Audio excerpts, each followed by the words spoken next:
بسم الله الرحمن الرحيم.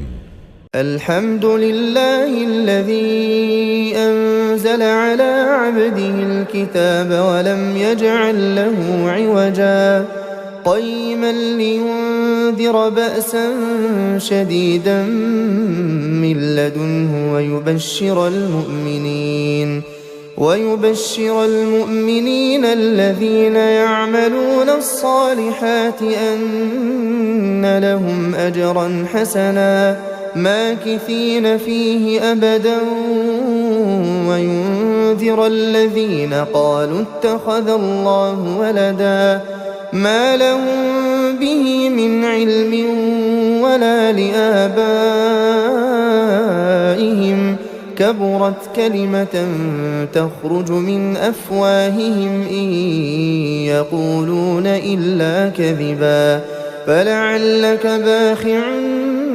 نفسك على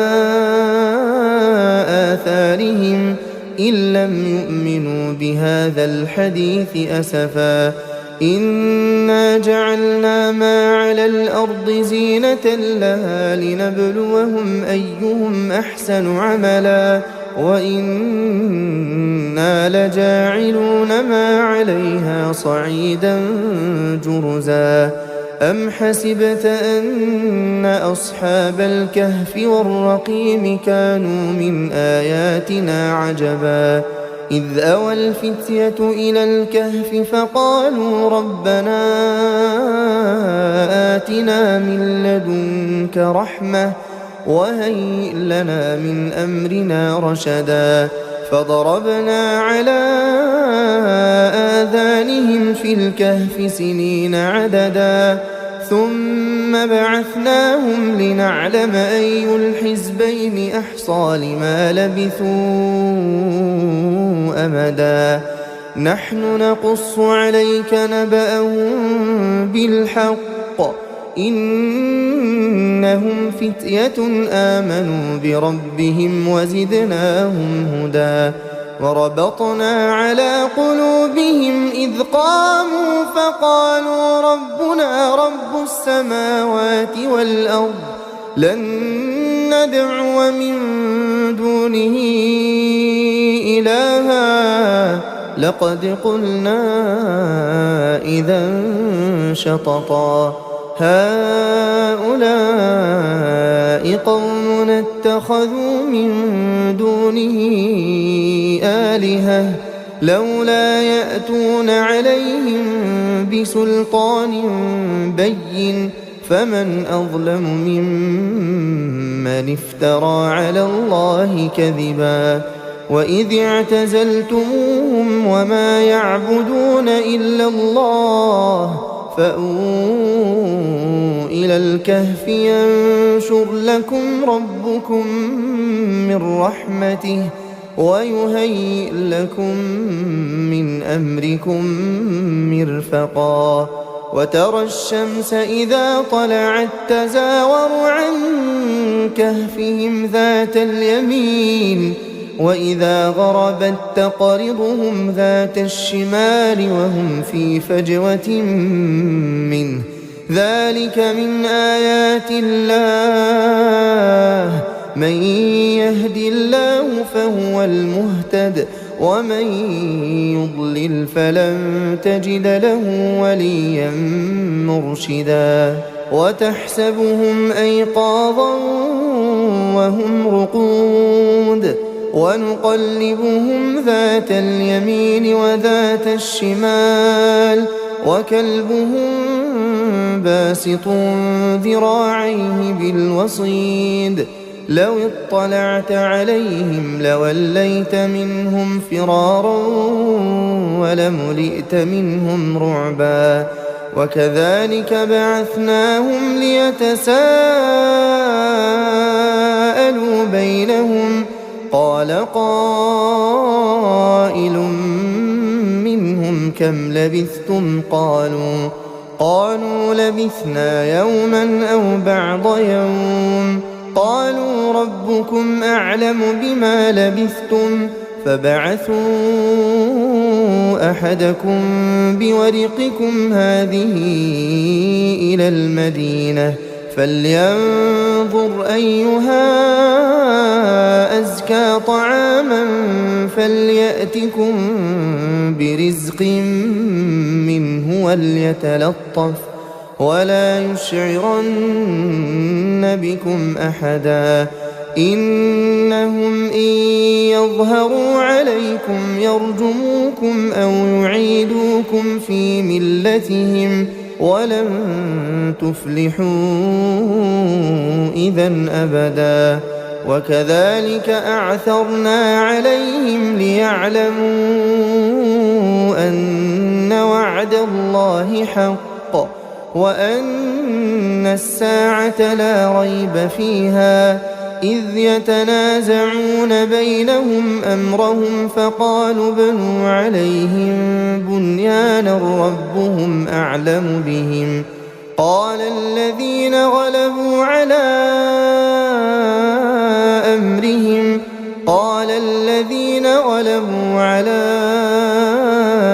أمرهم لنتخذن عليهم مسجدا سيقولون ثلاثة رابعهم كلبهم ويقولون خمسة سادسهم كلبهم رجما بالغيب ويقولون سبعة وثامنهم كلبهم قل ربي أعلم بعدتهم ما يعلمهم إلا قليل فلا تمار فيهم إلا مراء ظاهرا ولا تستفت فيهم منهم أحدا ولا تقولن لشيء إني فاعل ذلك غدا إلا أن يشاء الله واذكر ربك إذا نسيت وقل عسى أن يهديني ربي لأقرب من هذا رشدا ولبثوا في كهفهم 300 سنين وازدادوا 9 قل الله أعلم بما لبثوا له غيب السماوات والأرض أبصر به وأسمع ما لهم من دونه من ولي ولا يشرك في حكمه أحدا واتل ما أوحي إليك من كتاب ربك لا مبدل لكلماته ولن تجد من دونه ملتحدا واصبر نفسك مع الذين يدعون ربهم بالغداة والعشي يريدون وجهه ولا تعد عيناك عنهم تريد زينة الحياة الدنيا ولا تطع من أغفلنا قلبه عن ذكرنا واتبع هواه وكان أمره فرطا وقل الحق من ربكم فمن شاء فليؤمن ومن شاء فليكفر إنا أعتدنا للظالمين نارا أحاط بهم سرادقها وإن يستغيثوا يغاثوا بماء كالمهل يشوي الوجوه بئس الشراب وساءت مرتفقا إن الذين آمنوا وعملوا الصالحات إنا لا نضيع أجر من أحسن عملا أولئك لهم جنات عدن تجري من تحتهم الأنهار يحلون فيها من أساور من ذهب ويلبسون ثيابا خضرا من سندس وإستبرق متكئين فيها على الأرائك نعم الثواب وحسنت مرتفقا واضرب لهم مثل الرجلين جعلنا لأحدهما جنتين من أعناب وحففناهما بنخل وجعلنا بينهما زرعا كلتا الجنتين آتت أكلها ولم تظلم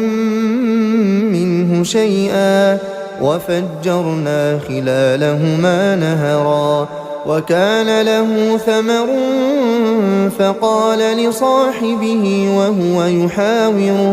فقال لصاحبه وهو يحاوره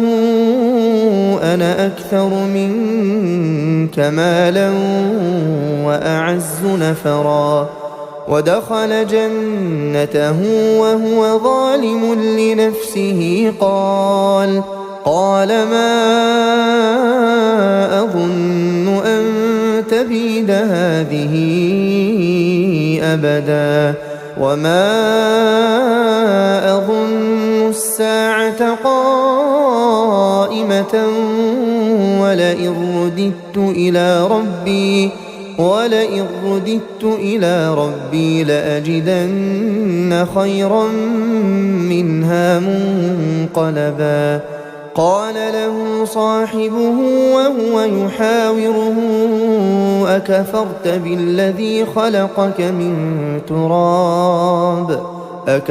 بالذي خلقك من تراب ثم من نطفة ثم سواك رجلا لكن هو الله ربي ولا أشرك بربي أحدا ولولا إذ دخلت جنتك قلت ما شاء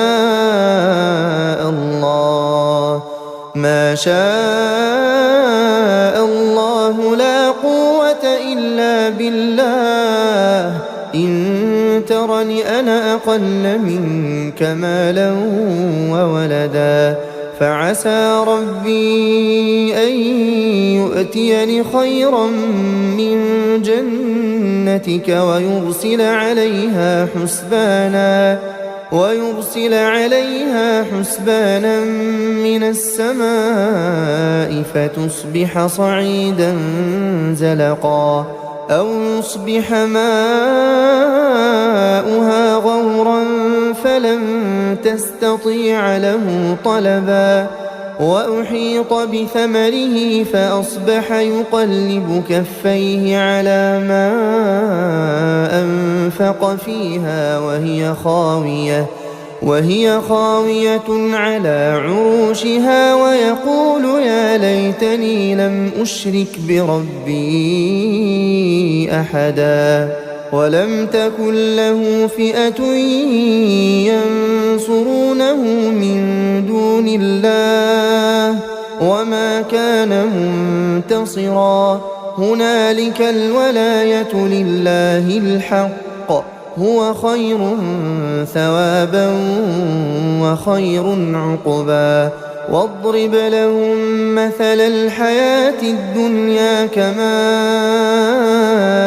أنزلناه من السماء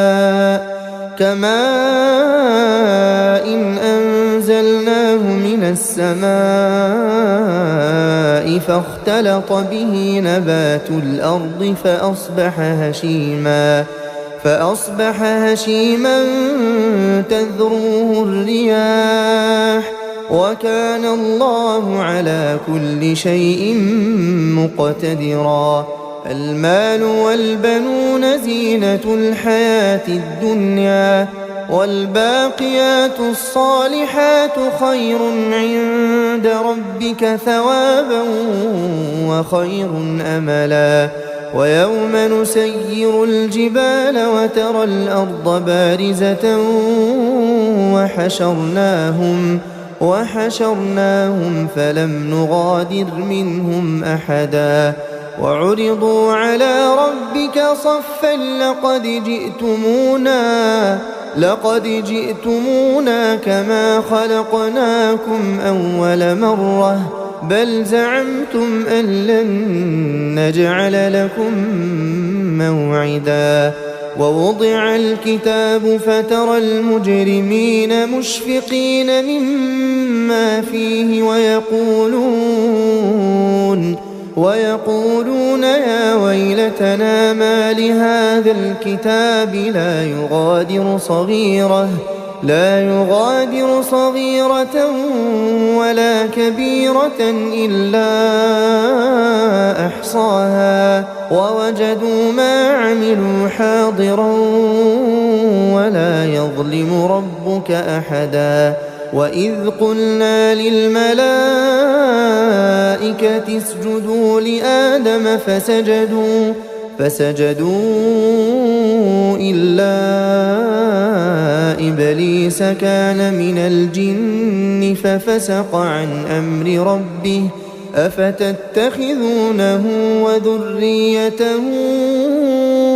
أولياء من دوني وهم لكم عدو بئس للظالمين بدلا ما أشهدتهم خلق السماوات والأرض ولا خلق أنفسهم وما كنت متخذ المضلين عضدا ويوم يقول نادوا شركائي الذين زعمتم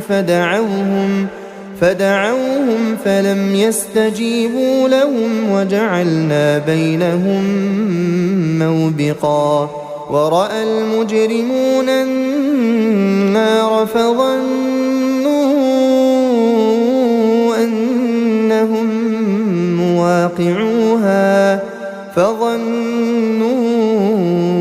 أنهم مواقعوها ولم يجدوا عنها مصرفا ولقد صرفنا في هذا القرآن للناس من كل مثل وكان الإنسان أكثر شيء جدلا وما منع الناس أن يؤمنوا إذ جاءهم الهدى ويستغفروا ربهم إلا أن تأتيهم سنة الأولين أو يأتيهم العذاب قبلا وما نرسل المرسلين إلا مبشرين ومنذرين ويجادل الذين كفروا بالباطل ليدحضوا به الحق واتخذوا آياتي وما أنذروا هزوا ومن أظلم ممن ذكر بآيات ربه فأعرض عنها ونسي ما قدمت يداه إنا جعلنا على قلوبهم أكنة أن يفقهوه وفي آذانهم وقرا وإن تدعهم إلى الهدى فلن يهتدوا إذا أبدا وربك الغفور ذو الرحمة لو يؤاخذهم بما كسبوا لعجل لهم العذاب بل لهم موعد لن يجدوا من دونه موئلا وتلك القرى أهلكناهم لما ظلموا وجعلنا لمهلكهم موعدا وإذ قال موسى لفتاه لا أبرح حتى أبلغ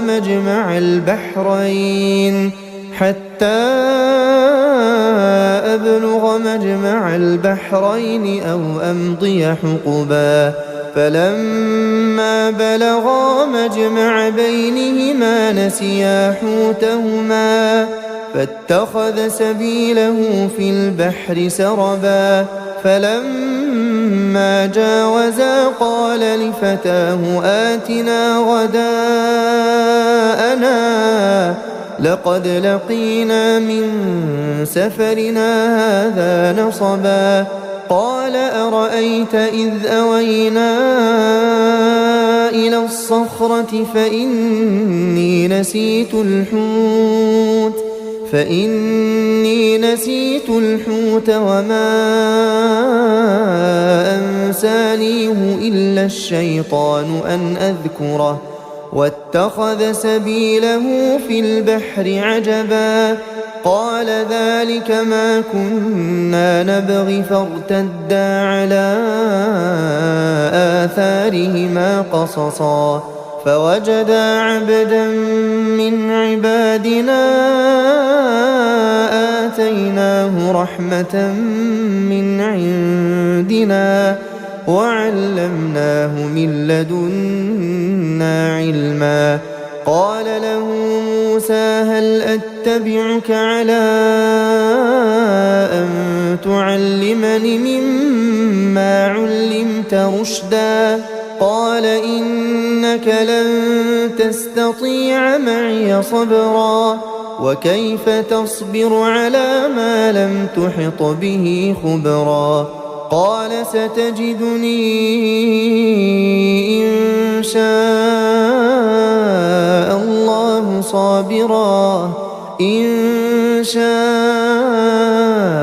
الله صابرا ولا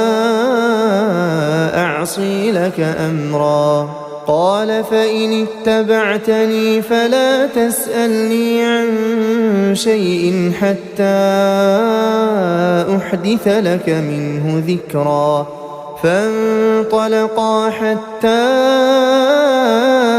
إذا ركبا في السفينة خرقها قال أخرقتها لتغرق أهلها لقد جئت شيئا إمرا قال ألم أقل إنك لن تستطيع معي صبرا قال لا تؤاخذني بما نسيت ولا ترهقني من أمري عسرا فانطلقا حتى إذا لقيا غلاما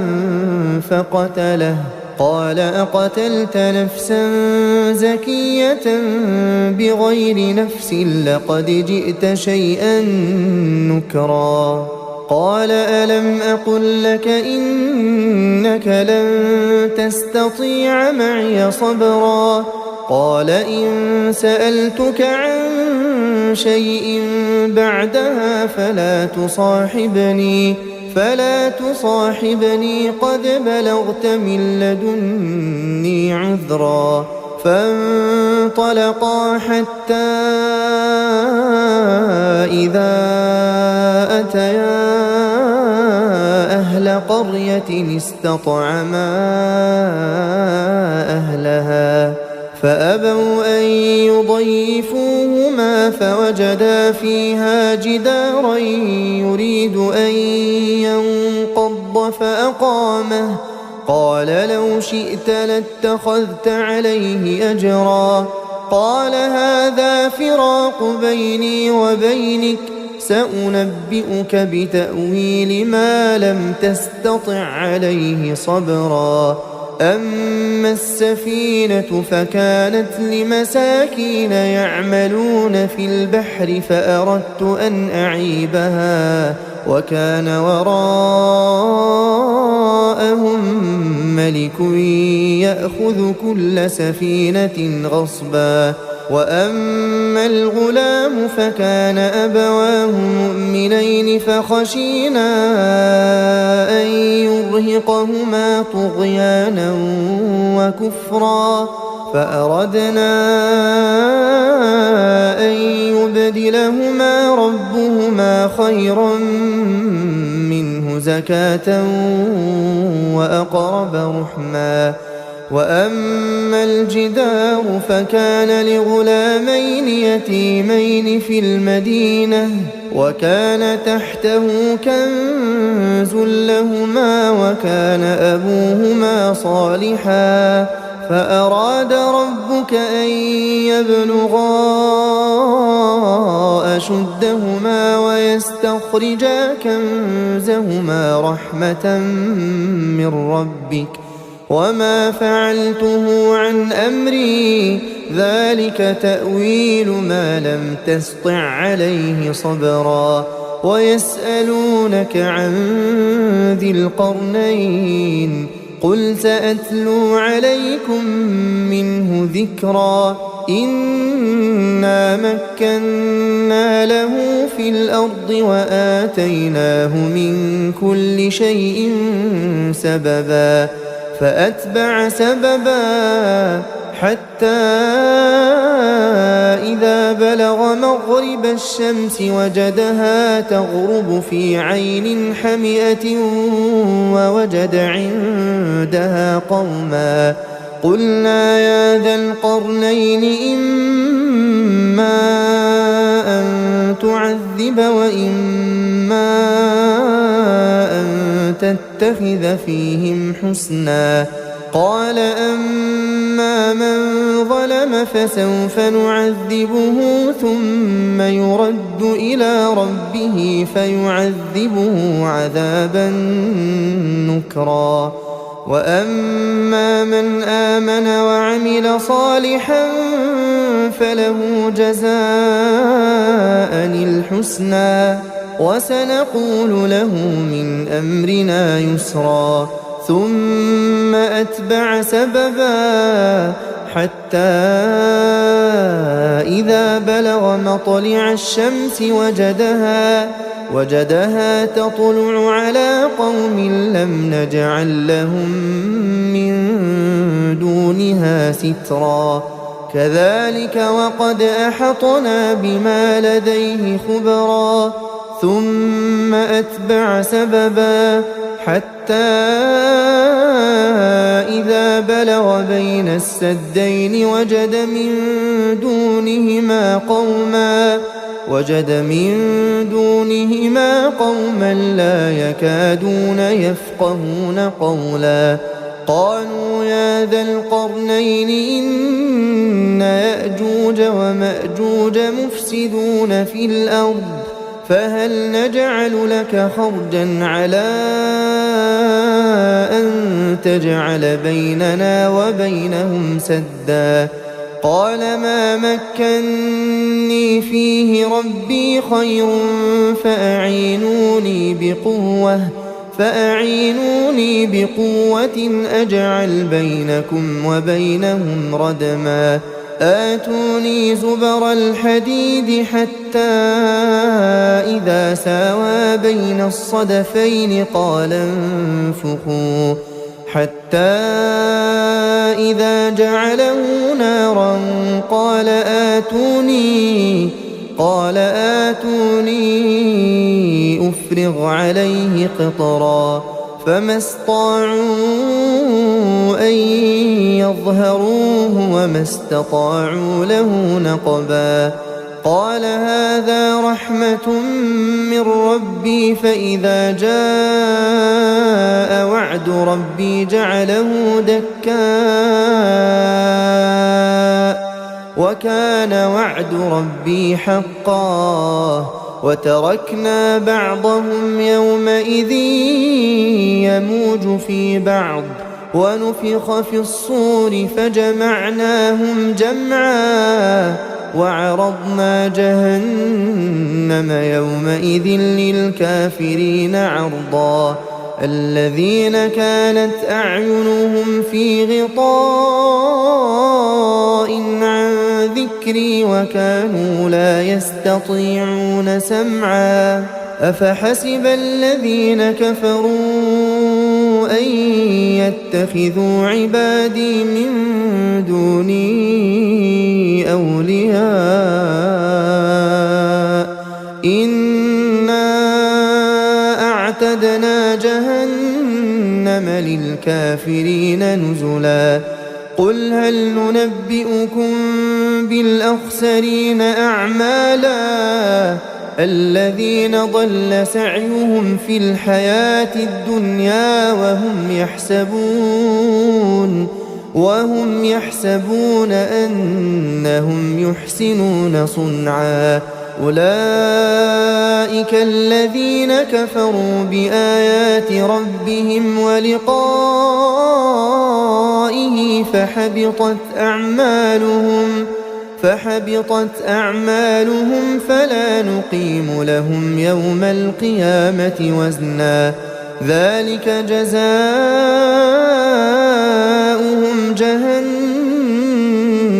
بما كفروا واتخذوا آياتي ورسلي هزوا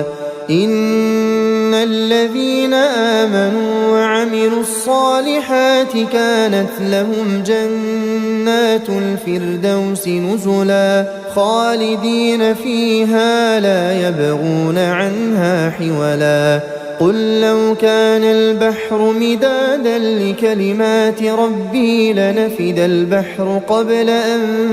تنفد كلمات ربي ولو جئنا بمثله مددا قل إنما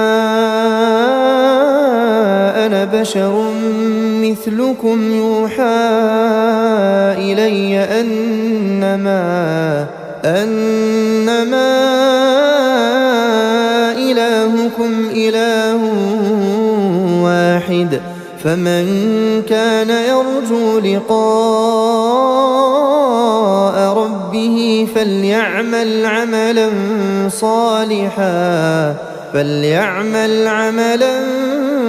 صالحا ولا يشرك بعبادة ربه أحدا.